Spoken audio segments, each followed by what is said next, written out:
بسم الله الرحمن الرحيم. الحمد لله رب العالمين، والصلاة والسلام على أشرف الأنبياء والمرسلين سيدنا ونبينا محمد وعلى آله وأصحابه أجمعين. بینندگان عزیز و گرامی، السلام علیکم و رحمت الله و برکاته. امروز در برنامه موضوع کسب حلال و ماهیت آن صحبت خواهیم داشت. چنانکه که شما میدونید کسب حلال در زندگی مسلمان بسیار یک فضیلت و جایگاه بلندی دارد. امروز در برنامه ما استاد گرامی جمال الدین خاموشی عضو شورای علمای مرکز اسلامی جمهوری تاجیکستان حضور دارند و امیدوارم که از صحبت‌های استاد همه ما استفاده نیک کنیم. استاد خوش آمدید. استاد عزیز، رزق حلال در دین مبین اسلام چی جایگاهی دارد؟ به نام خداوند که به اندازه مهربان و نهایت با رحم است آغاز میکنم. البته خود معلوم است که دین مبین اسلام منبع‌های خاصی دارد و هر یک قول یا گفتار یا آنچه که دین مبین اسلام میفرماید پیوند با دلیل است.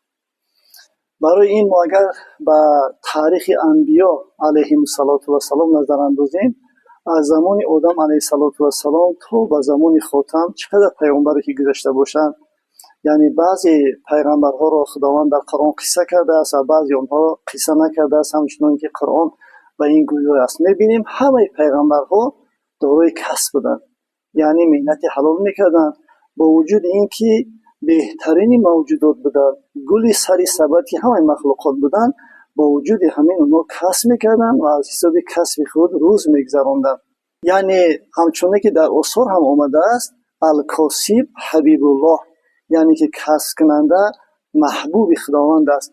خداوند انسان کسب کننده را و کار کننده را دوست می‌دارد، چون که وقتی که انسان بیکار میماند خامنخواه دست به یگان کار نامش رو یا به اصطلاح امروزه دست به جنایت میزند و از دایره دین و دنیا بیرون میشود. برای همین کسب برای انسانیت نابسته از اعتقادش همچنان که خداوند در قرآن عظیم شان می‌فرماید یا ایها الناس کلوا مما فی الارض حلالا طیبا، یعنی وقتی که یا ایها الناس میگه این اشاره به ندای سیاست است، ندای قهاریت است. خواه مومن است، خواه غیر مومن است، خواه زن است، خواه مرد است، خواه خورد است، خواه کلان است، همه تحت این ندا قرار میگیرند و خداوند امر کرده است که باید از اون چیزی که در بالای زمین حلال است از اونها استفاده کنید و زندگی خود را دوام بدهید. سربران موفق باشید. بله استاد عزیز، در حقیقت چنانکه که ما میدونیم تمام پیامبران کسب‌های و مهنت‌ها و زحمت‌های خود را داشتند. همچنین حضرت سلیمان، بله، آن کس با وجودی که تمام جین و پری همه در اختیارش بود، تحت مطیعش بود، با وجود اینها کسب میکردن. حضرت نوح علیه السلام دوره‌گری میکردن، حضرت داوود علیه السلام آهنگری میکردن، حضرت آدم علیه السلام دهقانی میکردن، حضرت پیامبر صلی الله علیه و سلم تجارت میکردن. یعنی علاوه بر این حتی پیشوایان مذاهب همش دارای کسب بودن و این علمای گذشته ما هم اگر ما بینیم شخصانی که با نام دامالله ها معروف بودن، همه اونها پاسیره خود را داشتن و از حساب کسب و کار حلال خود زندگی خود را پیش می‌بردن. چون که شما میدونید امام همه ما شما امام اعظم نعمان ابن ثابت نیست تجارت داشتند و دکان داشتند، سبب مال حلال به دست آوردن و با مال حلالشان و برکت مالشان این دین مبین را و این علمشان را چقدر زیاد نشر دادند و خدمتی در دین کردند. دوستان گرامی، آیا هر کسب حلال حسابیده می شود؟ البته پیامبر صلی الله علیه و سلم در یک حدیث مبارکشون فرمودن، حدیث متفق علیه است، یعنی حدیثی است که هم بخاری هم امام مسلم روایت کردن، می‌فرمایند که الحلال بین و الحرام بین و بینهما امور مشتبهات لا یعلمها کثیر من الناس فمن اتقى الشبهات فقد استبرأ لدینه و عرضه و من وقع فی الشبهات فقد وقع فی الحرام. یعنی حلال آشکارا معلوم است. خداوند منان برای انسانیت خصوصا در دین مبین اسلام هر یک فرد مومن مسلمان را خداوند خوردنی باشه، پوشیدنی باشه، حتی گفتنی باشه، حرام و حلالش معین مشخص کرده است. چنانچه که در حدیث دیگر اومده است که پیامبر صلی الله علیه و سلم میگن نه فاحش بودن نه متفحش، حتی سخن فحش گفتنش یعنی نفرت داشتن و یک اخلاقی عالی یعنی انسانی داشتن. و این چنین کسب حلال کردن برای هر یک فرد کسب کردن عموما فرض است و خداوند معلوم کرده است، یعنی کسب های حلال رو بنده مومن مسلمان باید که پای حلال باشد. یعنی گذشته های ما هم میگن که انسان باید که همچی باشد حلال خور باشد، تا اینکه پاکی حق از اعظم فرایض است. حتی در باب عبادت اگر لباس های او اگر از مال حلال نباشد، حتی در قبول شدن عبادت شبهه ایجاد میشه. بله استاد، حدیث صحیح است که امام احمد روایت میکند، پیامبر محبوبمان محمد مصطفی صلی الله علیه و سلم میفرمایند هر انسانی که یک لباسی رو با 10 درهم اگر خریده باشد و با همون نماز بگذارد، از همون 10 درهم خریدش اگر یک درهمش از راه نامشروع باشد، در حقیقت اگر با همون لباس نماز بگذارد، نمازش قابل قبول نزد درگاه پروردگار جل و علا نمیگردد. این حدیث صحیح در روایت امام احمد آمده است. البته در حدیث دیگه هم این چنین آمده است که پیامبر صلی الله علیه و سلم میفرمایند که خداوند پاک است، فقط پاکی رو قبول میکند. وقتی که از راه نامشروع یا راه نامطلوب باشد، خداوند نیاز به چنین عبادت ندارد. بنده هر یک عملی که انجام میدهد باید فکر داشته باشد. وقتی زحمت میکشد، طهارت میکند، سحر بر وقت میخیزد، باید در فکر این هم باشد که لباسی او یعنی مشرب او چیزی میخورده و مینوشیدگی او از راه حلال باشد، تا اینکه عبادتی او به درگاه خداوند یک ارزشی داشته باشد، هرچند که خداوند نیاز به عبادت بندگانش ندارد. در حقیقت حدیثی آمده است چنانکه که شما گفتید. در دوام این حدیث پیامبر محبوبمان محمد مصطفی صلی الله علیه و سلم یک مردی رو که در سفر است نقل میکنند که در راه میرفت، در یک لحظه همون مرکبش از او دور شد و چند کیلومترها در بین صحرا بود و درک کرد که آخری کار است و هلاک شدنی است و دستش رو برداشت و گفت پروردگارا مرا نجات بده، در حالی که و مطعمه حرام و مشربه حرام و ملبسه حرام و غذی بالحرام فانا یستجاب له، در حالی دعا میکرد که تمام پوشیدنیش، خوردنیش، نوشیدنیش و تا حتی با مال حرام به وی رسیده بود. پیامبر محبوب من میگوید چگونه دعای چنین شخص اجابت شود؟ درست میگه. همچنین که در حدیث‌های دیگر آمده است که پیامبر صلی الله علیه و سلم میفرماید که حتی هر لحم یعنی گوشتی که از راه حلال اگر نشأ و نما یافته باشد، آتش برای او اولا است و بهتر است و سزاوار آتش است. یعنی انسان باید کوشش کند که فقط با راه حلال، با وجه حلال زندگی خود را داشته باشد، تا اینکه هم در دنیا راحت داشته باشد، هم در آخرت سربلند باشد. بله استاد عزیز، کسب حلال چه تأثیراتی در تربیه اخلاقی انسان دارد؟ البته خود ما تاریخ خود گذشتگان رو ببینیم، حتی تاریخ انبیا علیه السلام رو ببینیم. پیغمبر ما صلی الله علیه و سلم وقتی که حتی خانه کعبه رو بنا می‌کردن، وقت زمانی جاهلیت بود، با پیامبری مبعوث نشده بودن، تاکید کردن که از راه‌های نامشروع پول به اونجا داخل نکنن، یعنی هر چی باشد از راه حلال باشد.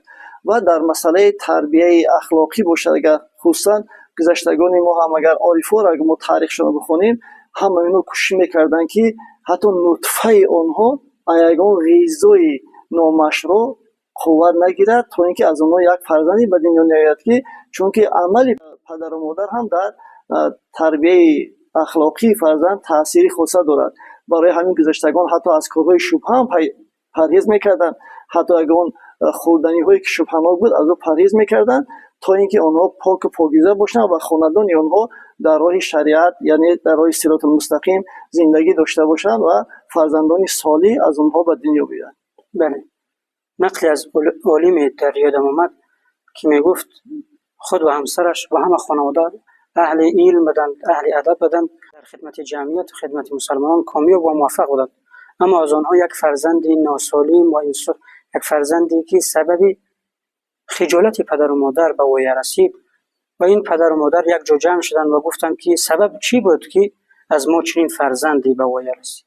بعد از فکرهای طولانی به خلاصه رسیدم و مادر این پسر گفت در بدنم همین فرزند بود و مرا یک حس زیادی ترشی تأثیر کرد و از اناری همسایه ناپرسیده استفاده کردم. با آن سوزن زده از آبی آن نوشیدم. پس در اونجا درک کردم که با سبب یک قرطی از آبی میوه این فرزند رو ناکام و بی‌برکت گردانید. برادران عزیزم، از کارهای حرام دوری کنید که در زندگی انسان بی‌برکتی می‌آورد. استاد عزیز، با جوانانی که نمی‌خواهند مهنت کنند و بر راه کج‌ها می‌روند و بر راه نادرست می‌روند، شما چی مصلحت می‌دهید؟ البته وقتی که خداوند انسانیت را آفرید، وقتی عقل رسا دارد، پای روان دارد، باید که همچون انسان، همچون شخصیت باید برای زندگی خود کوشا باشد، سعی کند، تلاش کند. انسان همون انسان از نگاه شرعی قدر و ارزش و مرتبه دارد که هم فایده به خودش هم به جامعهش میرسد. همچون قبلا هم اشاره کردیم، وقتی که انسان بیکار ماند، کار نامشروع یا به یگان کار جنایتی دست میزند.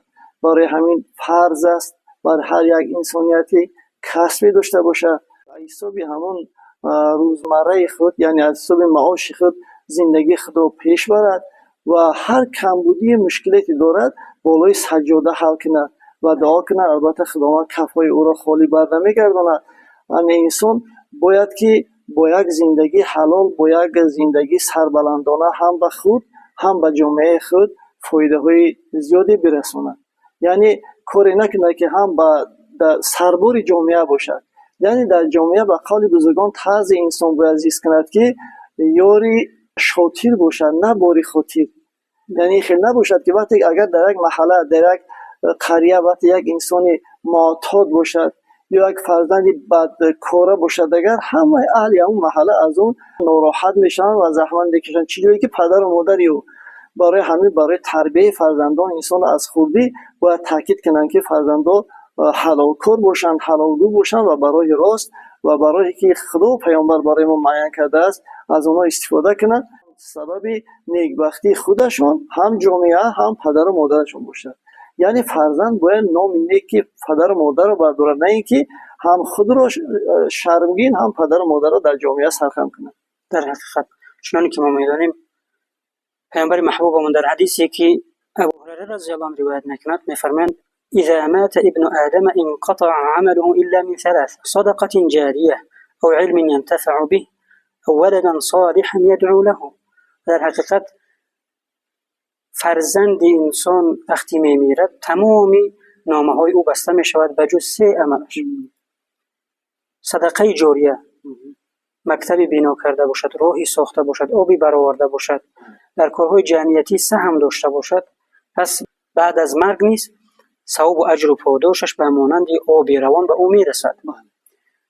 صدقه جاریه او علم ينتفع به، یا علم و هنری که به فرزندان و شاگردان آموزانیده باشد در حقیقت سببی رزق حلالی آنها شده باشد، این هم اجر و پاداشش و مرحوم استاد و پدرانش میرسد. و سوم و ولد صالحا يدعو له، اگر از خود فرزندان صالحی باقی مانده باشد که در هر عمل صالح انجام دهند برای پدر و مادر دعا کنند، در حقیقت این اجر و پاداش میرسد. و فرزند وقتی یک نیکی میکند در نیکی آن، در اجر و پاداش آن پدر و معلم او شریک می باشد. برادران عزیز، در حقیقت خداوند جل و علا انسانی با هنر، انسانی که مهنت میکند، مهنت کش است، دوست می‌دارد.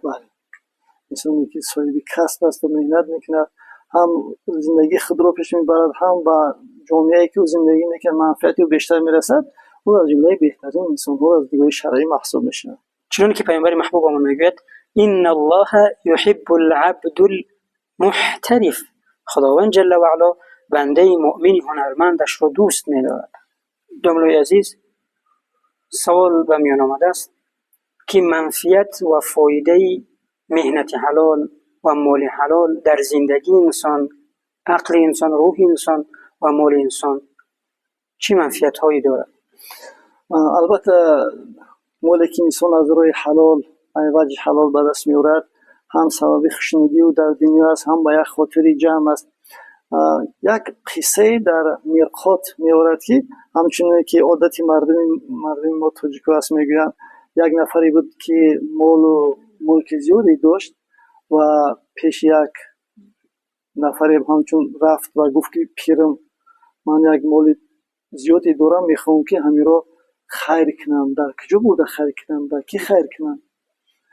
اون شخص به او توصیه دادن که بیرو از پیش رفت کدومی که برآمد یکم به همین مال را خیر کن، صدقه کن. وقتی که میرود از پیش راهش یک مردی نابینا میگوید و اون پول را به اون نابینا میدهد. میرود به پشتی کاری خود. فردا وقتی سر به هم عادتا مردم به یک راه میروند به جای کارشون و یک راه و به یک من سیر میکنن. وقتی پگاه به همون راه میرود که همون شخص نابینا سخن کرده ایستاده و مردم زیادی اطراف او جمع شدند. میروند میبیند گوش میکند که همون مرد سخن کرده ایستاده است که یک نفر مرا پول زیادی داد و من پول بودن در یک کاری نامشروع، در یک کاری حرام صرف کردم و با یک کارهای فحش و غیر شرعی. بعد از این بسیار مرد خجالت بشود، میگوید که ما این پیرمون نصیحت پرسیدیم، ما را یک توصیه داد که این حال این خیلی چی. وقتی که نزد همون شخص میآید از او گیله‌مندی میکند، میگوید کجا مرا توصیه کردی، با کی مرا توصیه کردی که حال چنین است. او چیزی هم نمیگوید و چند پیسه برآورده چند پول برآورده به اون میتید، میگه بعد همون کدامی که از راه برآمد از دم راه یکم در همون کار خیر کن. وقتی که میروند میبینه یک مردی از درون یک چهاردیواری یک خانه ویرانه میبرد، میبیند میگوید این آدمی صدقه میگرفتگی باشد نباشد، بسیار شکل شمایلش بسیار آدمی بسیکه بودن.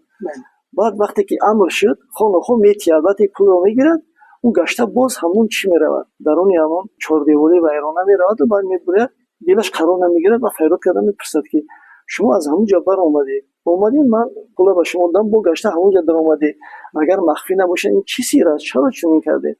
بعد میگوید که راستی گپ در خانه یگان چیزی برای خوردنی کودکان نداشتم، من از همون درون همون ویرانه یک مرغ مردگی یافته بودم، یک مرغی که حرام شده کسای بوده پرفته بوده است، همون را گرفته خانه بردنی بودم. وقتی شما این پول برای من دادید دیگه خوردن او گوشت حرام برای من ممنوع است. من بودم اون را پرفتم در جای خود، چون به این پیسه پول دادگی شما میرم انگار خوراکه برای فرزندانم برای خاندانم گرفتم میبرم. میاد پیش همین استاد جو که پیش همین پیرش میاد میگه که قصه چنین است، این چه حکمت داره؟ من دادم این خیلی شد پولم بردم شما پول شما دادگی خیلی شد. بعد میگه فرزندم فراموش نکنید هر وقت پول حلال در جای حلال صرف میشه و پول حرام در جای حرام صرف میشه. یعنی اون زحمتی که شما کرده بید از وجه نادرست و نامشروع بود در جای نامشروع و نامطلوب صرف شد. این پولی من از مهنت حلال که بود در جای حلال صرف شد. یعنی اشاره به سوی این است که در زندگی همین است. یعنی خداوند زمانه را منظم کرده است، تنظیم کرده است، هر چی در جای خودش صرف می شود عمل میکند. فقط انسان وظیفه دارش که باید به تفاوت نباشد، یعنی به پروا نباشد، یعنی سعی و تلاش و کوشش رو برای دریافتن رزق حلال همیشه یعنی عمل کند، کوشش کند، تلاش کند که از وجه حلال رزق روزی خود را پیدا کند. در حقیقت بعضی جوان‌ها هستند که میگن کار نیست، بله مور نیست، نمیتوانم کار کرده، اما از جویش نمیخیزد تا اینکه به کار بیاید و کار کند و مهنت زحمت بکشد. در حقیقت بخشش هم یک اندیشه نادرست هم در بین مردم وجود دارد، میگن که از تو حرکت از من برکت، حالا اون که حرکت هم از جانب خداوند برکت هم از جانب خداوند است. انسان باید تلاش کند، سعی کند، کوشش کند، اوش در دست خداوند است. یعنی به چه مرتبه رساندن و نرسیدن انسان باید به تلاش نباشد، سعی کوشش خدا بکنه، چون که خداوند در قرآن عظیم شان میفرماید که فمشوا فی مناکبها و کلوا من رزقه، یعنی حرکت کن رزق داده خداوند بخ. استاد گرامی، چه عامل‌هایی هست برای فراوان شدن و با برکت شدن رزق مسلمان و انسان؟ یعنی یک فکر میگه که از سبب‌های فراوانی رزق انسان این اولا پیش از همه تقوا است. انسان اگر باید که با تقوا باشد، با پرهیزکار باشد، اگر انسان متقی نباشد، همچنان که در حدیث هم خوندیم حتی متقیان خاص از همون شبهه ها هم پرهیز میکنن. دویم خواندن نماز بالای سجاده دعا کردن، خصوصا نمازهای حاجت خواندن وقتی که انسان به یک مشکلی روبرو می شود، وقتی شب میخیزد در نصف دیل شب دو رکعت نماز میخواند و بالای سجاده کفای دست خدا میبردارد دعا میکند، امید است که خداوند کفای او را خالی بر نمیگرداند. یعنی انسان اگر تقوا داشته باشد، استغفار داشته باشد و پای به طهارت گشتن یعنی پاکیزه باشد، اگر یکی از سببهای فراوانی رزق هم این پاکیزگی و با طهارت و ادا کردن نمازهای زیادتی که غیر از نمازهای فرضی هم برای انسان پیامبر صلی الله علیه و سلم راهنمایی کردند و خداوند در قرآن هم تاکید کرده است. در حقیقت از زندگی نامه پیامبر خدا صلی الله علیه و سلم ما می‌بینیم که هر مشکلی و وزنینی که بالای پیامبر خدا صلی الله علیه و سلم اومدن، پیامبر زود به نماز و سجده، با وجودی که پیامبر بودن با وجود همین هم مشکل افتاد بالای جای نماز حل میکردن، دعا میکردن، نماز میگذاردن و از مشکل خود سبکی میخواستن. بله، میخواستم این امیل ها رو الوه کنم. استاد عزیز، یکی از این امیل های فراوانی رزق و با برکت شدن رزق این احترام و قدردانی پدر و مادر و صله رحم است. چنانکه که پیامبر محبوبمون میفرمایند در حدیثی که انس بن مالک رضی الله عنه از پیامبر خدا صلی الله علیه و سلم روایت میکنند، پیامبر محبوبمون میگوید که هر کسی از شما که میخواهد رزقش فراوان باشد، دستش فراخ باشد، بلند باشد و عمرش با برکت و دراز باشد، پدر و مادرش را احترام کند، صله رحم را به جا بیارد. وقتی حضرت انس رضی الله تعالی عنه گفته، یک حدیث از حضرت انس رضی الله تعالی عنه روایت شده است که مرد از انصار خطا نکنم نزد پیامبر علیه السلام اومدن و درخواست کردن، یعنی اجازتی طلبیدن، پرسیدن رسول الله صلی الله علیه و سلم، گفتن که شما چیزی نداریم؟ گفتن که یک پلاس دارم که نصفش رو میپوشم، نصفش رو در تگ پا میپرتیم و این چنین یک مشک یا قدح چیزی آبگیری دارم. گفتن همه رو بیار، آوردن، گفتن کی اینا رو میخره؟ یک نفری گفتن که 1 درهم، گفتن کی زیاده میکنه؟ یک نفری با 2 درهم اونها رو خرید. پیامبر صلی الله علیه و سلم 1 درهمش به او دادن که یک چیز خوراکه برای خانه دیگه بعد خرید کنو و با 1 درهم دیگه گفتن رو یک تیشه خریده دیگه بیا نزد من. وقتی که رفتن یک تیشه خریده بودن، پیامبر علیه السلام به دست مبارکشون تیشه رو دسته کردن و گفتن برو هیزم بزن بیار فروش. بعد تا 15 روز گفتن نزد من دیگه نبیا. بعد 15 روز آمدن چقدر زندگی او بهتر و خوبتر شد، حتی ببین که پیامبر صلی الله علیه و سلم برای طلبیدن اجازه ندادن، برای کسب کردن توصیه کردن که راه هیزم بزن، یعنی با تیشه کار کن، بیا روز از وجه حلال زندگی خود را پیش بر. و او با توصیه پیامبر علیه السلام از همون فقر و مشکلی نجات یافتن خلاص بودن. انسان باید بی‌پروا نباشد، بی‌غم نباشد، باید تلاش خود را بکند، سعی خود را بکند، خداوند راهنمایی میکند، یعنی زندگی خودش مجرای خودش مییابد. خداوند جل و علا میفرماید و ان للانسان الا ما سعى و ان سعیه سوف یری. یعنی خداوند جل و علا یکی از امیل‌های با برکت شدن رزق انسان این است که انسان مهنت کند، زحمت بکشد، نه بس از اون که در کدام دین است، در کدام مذهب است، که انسان است وقتی زحمت و مهنت میکشد، خداوند جل و علا پاداش او را و رزق او را فراوان میگرداند. در روایت آمده است که سلمه رضی الله عنها خداوند از او راضی باشد روایت میکند که پیامبر محبوبمان محمد مصطفی صلی الله علیه و سلم در نماز صبح دعا میکردند و میفرمودند اللهم انی اسألک علما نافعا و رزقا طیبا و عملا متقبلا. پروردگارا تو را مسئله میکنم، از تو طلب میکنم که به من علمی با منفعت نصیب گردانی و رزقا طیبا و رزقی زیبا و پاک و با برکت بر من نصیب گردانی و عملا متقبلا و عبادت ها و عمل های نیکی مرا قبول گردانی. دوستان عزیز، شما را برای اشتراکتون در این برنامه و صحبت های بسیار مفید سپاسگزاریم. امیدواریم که از سخنان شما همه ما استفاده نیک کرده باشیم. در حق ما نیز دعاگو باشید، چنانکه که استادان در حق شما دعاگویند. سربلند و کامیاب و تنصیحت باشید. خدا نگهبان شما.